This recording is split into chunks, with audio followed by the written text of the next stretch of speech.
Muling pararangalan ang pinakamahusay ng Pilipinas sa larangan ng sports na nalalapit na Philippine Sports Hall of Fame Induction Ceremony. Ang ibang detalye alamin sa pag-abante ni Sheila Salaysay.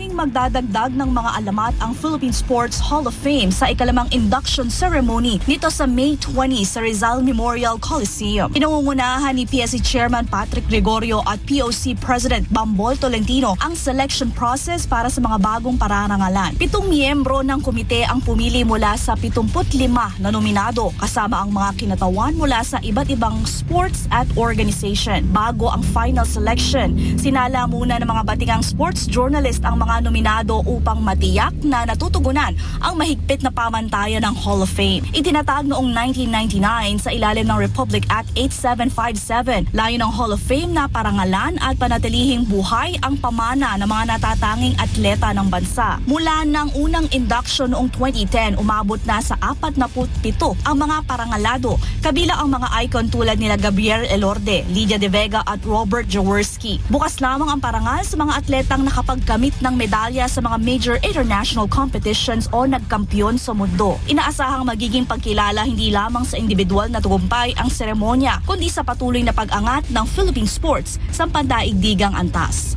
Ako si Sheila Salaysay, Abante Sports, now na!